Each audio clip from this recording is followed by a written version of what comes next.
Assalamualaikum warahmatullahi wabarakatuh. Selamat datang di video observasi ini. Perkenalkan, nama saya Mustafa Masum. Pada kesempatan kali ini saya akan mempresentasikan hasil observasi saya di SD Plus Kota Ayun untuk memenuhi tugas UTS mata kuliah Ilmu Pendidikan Islam yang berlokasi di Jalan Taman Makam Pahlawan, RT 13 RW 06, Desa Purwamekar, Kecamatan Purwamekar, Kabupaten Purwakarta. Selamat menyaksikan presentasi ini.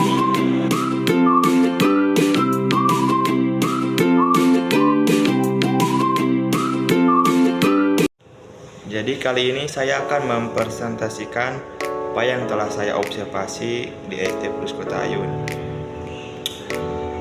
Observasi ketika di SD Plus Kota Ayun ini dilakukan untuk memenuhi tugas UTS mata kuliah Ilmu Pendidikan Islam di SD Kota Ayun, Jalan Taman Makam Pahlawan, RT 13 RW 06, Desa Purwamekar, Kecamatan Purwakarta, Kabupaten Purwakarta. Dengan siswa laki-laki ada 16, sedangkan siswa perempuan ada 14. Jadi total keseluruhannya 30 siswa. Di sisi meningkatkan menjadi ibu wali kelas, yaitu ibu kelas 4 memegang 2, yaitu menjadi wali kelas, yaitu akidah, SKI, PAI, sedangkan yang lainnya sama guru mulok. Metode pembelajaran yang dilakukan di SD Plus Kota Ayun, yang pertama bisa lewat buku dan anak suka dengan cerita. Kalau pakai cerita jadi lebih fokus, lebih memperhatikan. Jadi dalam sejarah itu ada hikmah dan bisa mengambil pelajaran dari cerita tersebut yang sering dilakukan dan melatih kefokusan anak dan lebih efektif. Kedua, yaitu kadang dengan menonton juga bisa menghasilkan sebuah pembelajaran. Segi pembelajaran tidak menggunakan online karena tidak mencukupi ekonomi. Jadi di SD Plus Kota Ayun sendiri, dia itu belum menggunakan sepenuhnya dengan digital atau online, dikarenakan faktor ekonomi dari setiap orang tua wali murid. Karena orang tua wali murid sendiri sudah semuanya sama rata menghasilkan uang yang banyak gitu ya, sama. Yang artinya ada orang tua murid juga yang ada satu HP yang dipakai oleh kedua orang tua. Ada yang dimana dua HP bisa dipakai dengan bapaknya, ibunya gitu. Jadi belum memungkinkan untuk melakukan sistem online, ulangan online ataupun kuisis.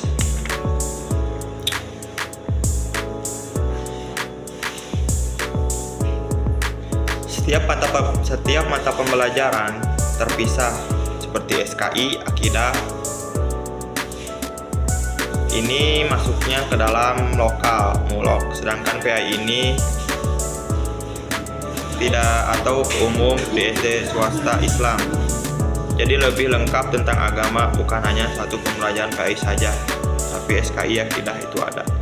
Jadi di SD Plus Kota Ayun itu sendiri ada lebih lengkapnya, itu ada SKI, ada akidah, akhlak, juga tahfidz, juga ada doa-doa gitu. Dikarenakan swasta, yang dimana swasta ini memiliki gurunya masing-masing. Misalkan guru wali kelas, ada wali kelasnya itu memegang wali kelas dan juga hanya PAI, akidah, dan juga SKI. Sedangkan yang lainnya itu mulok atau kedinasan. Biasanya permasalahan siswa ketika di kelas atau di SD Plus Kota Ayun sendiri, yaitu anak itu susah diatur ketika dalam pembelajaran, baik dengan bercanda, kurang iseng-iseng, ataupun suka apa gitu ya. juga anak lebih kesuka bertanya, ini tugas apa, gimana tugasnya. Tingkat kepemahaman ada kurang ataupun lebih paham, sedangkan yang paham cenderung suka bertanya. Ketika sudah dikasih kisi-kisi, tapi ada aja orang tua yang tidak mendukung, tidak membantu, tidak berperan.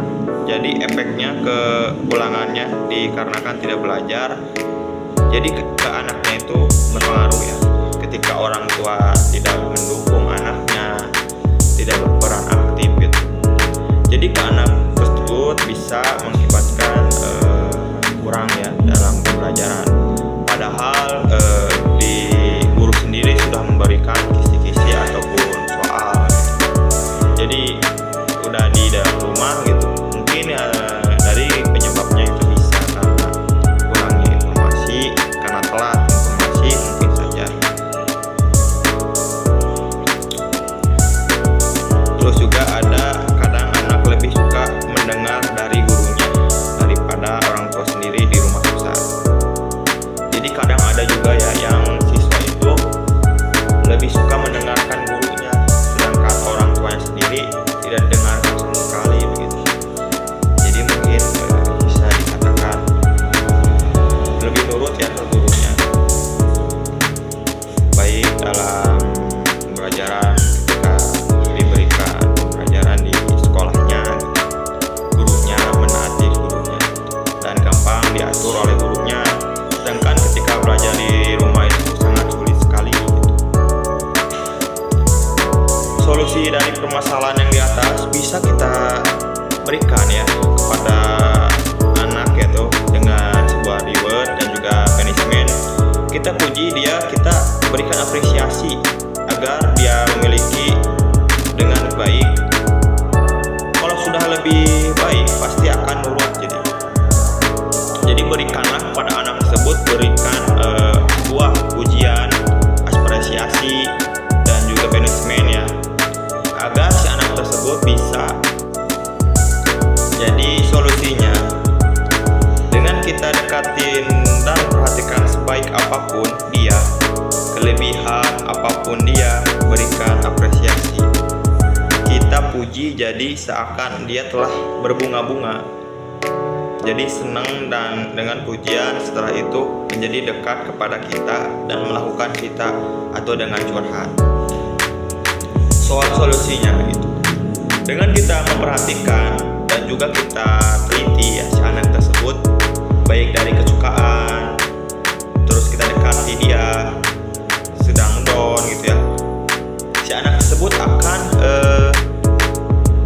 mendekati kita dan menjadi dekat. Dia tuh akan melakukan curhatan dan juga akan terbuka kepada kita, kepada guru tersebut. Jadi si anak itu tidak akan menyembunyikan masalahnya gitu ya. Solusinya agar si anak tersebut bisa mendekat dan juga akrab sama gurunya, mudah dekat. Setelah dekat itu bisa diarahkan dan juga dibimbing. Mulai cerita terbuka, kita kearahkan agar lebih fokus, nurut secara nilai tidak meningkat bagus, tapi secara sikap dan pendekatannya sangat tinggi. Memang betul sekali, secara nilai memang tidak baik, kurang lah ya. Tapi kalau dalam sikap dan juga cara pendekatan itu sangat baik ya dilakukan ketika anak tersebut ketika sedang sendiri gitu ya. Kita dekati dan kita perhatikan anak tersebut sukanya apa,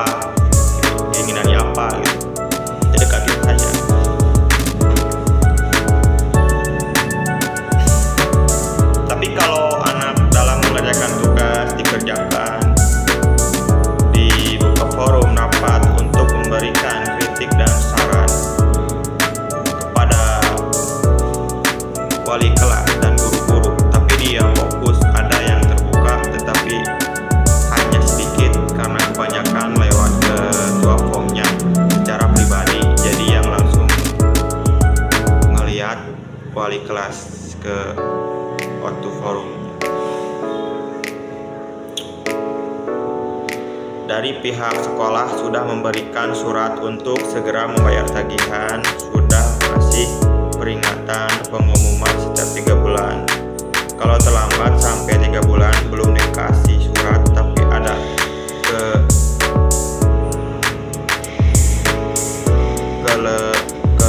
kebijakan dari pihak sekolah, ya karena kondisi orang tuanya belum bisa mengusahakan.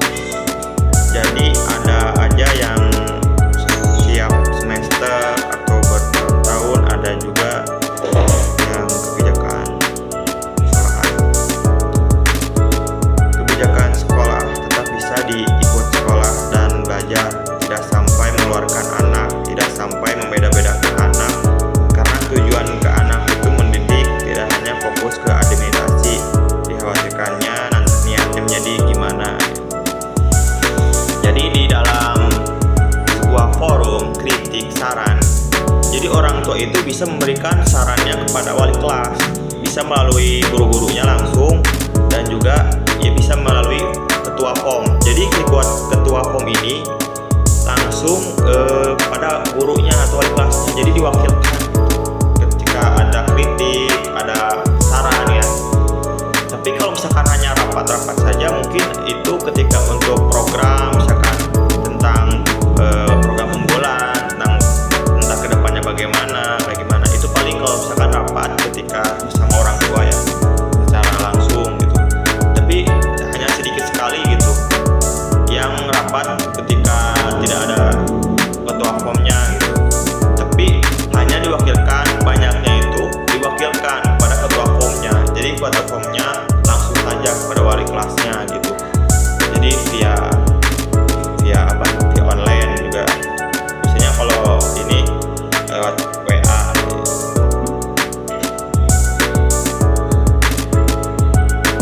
Dari pihak sekolah juga memberikan surat. Jadi di SD Persekotayun sendiri, ketika sudah 3 bulan menunggak gitu ya, pembayaran administrasi gitu, atau bahkan sampai ada yang 1 semester bahkan bertahun-tahun.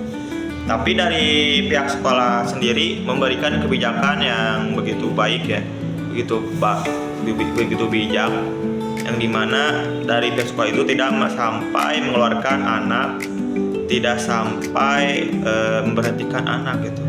Karena kalau kita fokusnya hanya kepada administrasi, tidak fokus pada yang mendidik gitu, itu akan menjadi niatnya menjadi berbeda gitu. Agak gimana gitu. Jadi ketika mungkin dikarenakan ya gitu ya, mungkin bisa jadi karena adanya orang tua itu belum mengusahakan, itu sudah diusahakan, mungkin saja belum hitungkan yang ini dulu gitu, pembayaran yang lain banyak gitu, tapi kan sudah diusahakan gitu.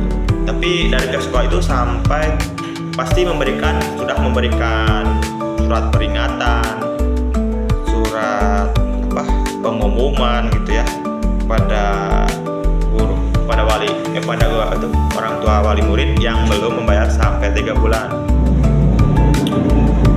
Jadi kebijakan sekolah tetap bisa gitu, si anak itu masih bisa sekolah ya, masih bisa melaksanakan pelajaran di sekolah SD.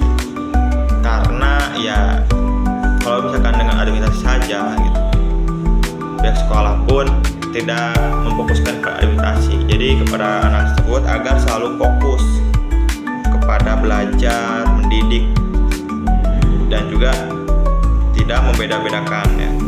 Jadi tidak ada yang membeda-bedakan, mungkin ini si kaya atau si B, si C gitu. Jadi semua yang ada di sekolah itu semuanya untuk belajar, jadi tidak membeda-bedakan anaknya. Tujuan anak itu kan untuk dididik atau mendidik ya. Alhamdulillah. Metode pembelajarannya lagi. Ketika anak mulai ngantuk, berarti suka diadakannya ice breaking, tepuk-tepuk, nyanyi-nyanyi, cerita, pas dulu games. Jadi lebih fokus kepada bikin nyanyi dulu, apalagi pergantian pembelajaran. Lah di sini mungkin ya si anak ini sudah mulai letih, sudah mulai ngantuk lah, udah mulai boring lah gitu. Ada di sini berarti si guru ini bisa melakukan ice breaking. Yang mana ice breaking ini biar si anak memberikan fokus kembali gitu ya, bisa fresh kembali ya. Apalagi ketika di jam-jam rawan yang dimana sore kan. Jadi di SD Puskota ini kan dari pagi pulangnya sampai sore gitu kan. Berarti kan biasanya di siang hari ini kan pasti kan adanya pergantian jam. Bagaimana pergantian ini dimana itu si anak itu bisa ngantuk ya, boring gitu. Nah di sini jam-jam rawan anak ini kita games dulu gitu, games dulu, nyanyi-nyanyi gitu. Biar si anak ini bisa kembali lagi ya, ceria lagi gitu, bisa fokus kembali gitu, di fresh kembali. Dan gurunya ini harus lebih kreatif dan juga memberikan anaknya biar tidak ngantuk lah gitu. Bagaimana si guru ini memberikan kreatifnya gitu supaya anaknya tidak ngantuk lagi begitu. Dan juga tipe pelajarnya macam-macam. Ada yang secara gambar, visual, ada yang setengah gambar, senang gambar dan visual, ada yang senangnya auditorik atau mendengar. Jadi keberagaman itu disatukan ya, pasti bisa menjelaskan tanpa ada yang gambar, hanya menjelaskan gitu yang anak-anak visualkan. Lumayan kan, jadi fokusnya buyar atau kemana-mana. Tapi yang auditorik mendengarkan, menangkap, jadi macam-macam. Jadi gaya mengajar pun harus bermacam-macam. Ada visual, ada juga auditorik, ada juga kurikulum.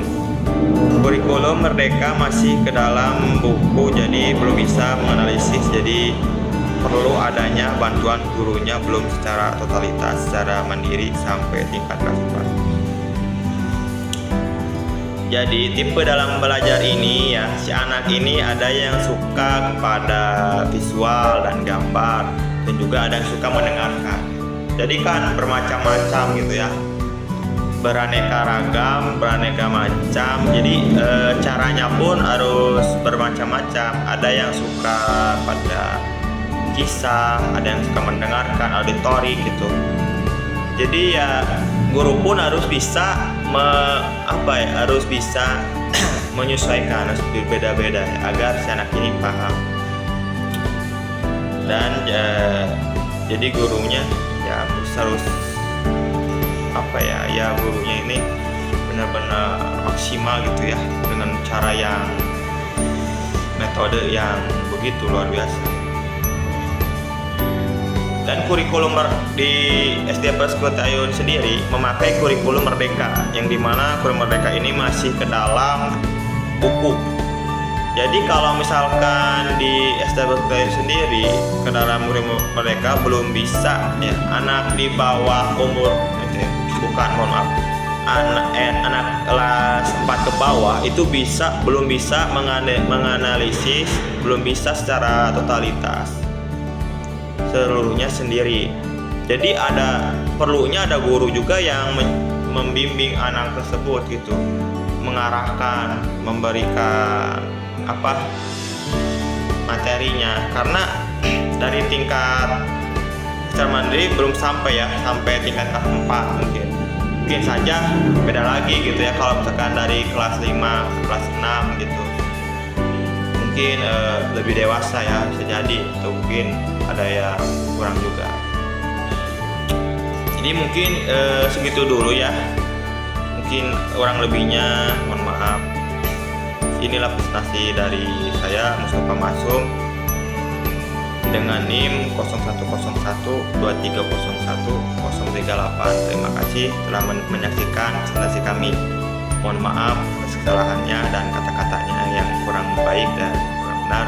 Itu jelas-jelas dari kesalahan saya pribadi, dan yang benarnya hanya supporter.